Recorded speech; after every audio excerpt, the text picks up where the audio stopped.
ஆத்ம நமஸ்காரம். உலகக்ஷேம பிரகாசிகை. தலைப்பு ஈஸ்வர தத்துவம். துணை தலைப்பு உயிர் வாழ்தலும் மரணமும்.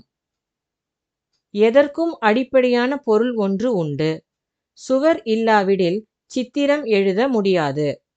உயிர் இல்லாவிடில் ஒன்றும் இல்லை, உலகமும் இல்லை. உயிரிலிருந்துதான் உலகம் உற்பத்தியாகிறது. இந்த உடலில் நிலைநாட்டப்பட்ட உயிர் என்ற பொருள் பாவமாகி அழிந்து போய்க் கொண்டிருக்கிறது. ஆதலால் உலகத்தில் யாரும் உயிர் தரித்திருப்பதில்லை. காரணம் என்ன?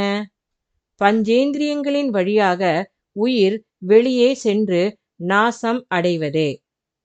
ஆனால் வாயுவை உள்ளே எடுப்பதற்கு 2 வழிகள்தான் உள்ளன. அவை வாயும் மூக்கும் ஆகும். ஒரே நேரத்தில் இரண்டிலுமாக வாயுவை உள்ளே எடுக்க முடியாது. அதனால் வெளியே எப்போதும் உயிர் போய் நாசமடைகிறது. ஆகையால் உள்ளே வேலை செய்துதான் வாயுவை எடுக்க வேண்டி இருக்கிறது. ஆனால் அதை யாரும் செய்வதில்லை. இதனால் நாம் நாசமடைகிறோம். இவ்வாறு நாசத்திற்கு இடங்கொடாமல் உயிரை உள்ளே ஒடுக்க முடிந்தால் அன்றுதான் உயிர் வாழ்கின்றவர்கள் ஆவோம். அதற்குள்ள மார்க்கம் இதோ இப்படியேயாகும். அதனால்தான் இயேசு, இப்போது ஜீவித்திருப்பவர்கள் அநேக ஆயிரம் உண்டு. அவர்கள் ஒருபோதும் மாண்டு போக மாட்டார்கள். அவர்கள் மரணத்திலிருந்து நித்திய உயிருக்கு கடந்திருக்கிறார்கள் என்று கூறியுள்ளார். அதாவது உயிர் வாழ படித்தால் மரணத்தை வெல்லலாம். அப்பொழுதுதான் உயிரை நாசம் செய்ய மாட்டோம். நாம் இப்போது உயிருள்ள சவங்களாகவே இருக்கிறோம். சவத்தை, அதாவது பிணத்தை சுமந்து கொண்டு நாம் நடக்கிறோம்.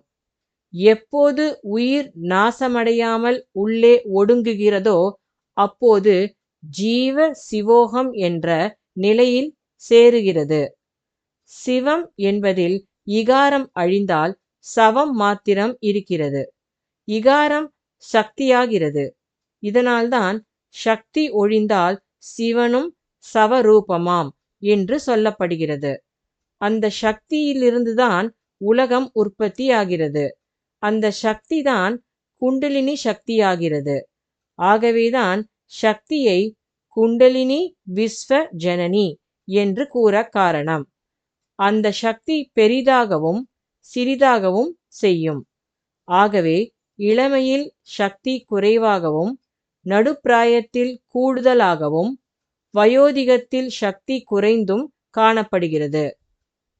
இந்த சக்திதான் எங்கும் நிறைந்திருக்கிறது. இந்த சக்திக்கு எங்கும் பரவும் சக்தி உண்டு. அதுவுமல்லாமல் எங்கும் பரவுவது ஈஸ்வரன் அல்ல. இந்த சக்தி நம்மிடமிருந்து எப்படி அழிகிறது? வம் அபாத்மனா ஜலம் கல்பயாமி. சூனியமாக இருக்கின்ற இருதயமான சிதாகாசத்தில் உயிர் களங்கமில்லாதவனாக, அதாவது சதாசிவனாக இருக்கிறது. துவாரங்கள் உள்ள ஒரு குடத்திலிருந்து தண்ணீர் வெளிப்படுவது போல அவ்வுயிர் பிராணசக்தியாகி நம்மிடமிருந்து நீர் வடிவமாக நாசமடைகிறது.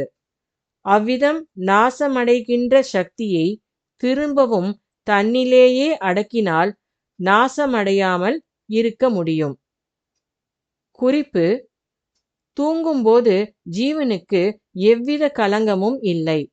அந்த ஜீவனே சிவன். அப்போதுதான் ஜீவ சிவோகம் என்ற நிலைமை உண்டாகிறது. அந்த நிலைமை மாறி வெளியில் வியாபித்து மற்றொன்றாய் பிரதிபலிக்கும் போது அது ஜீவன் ஆகிறது. ஆத்ம நமஸ்காரம்.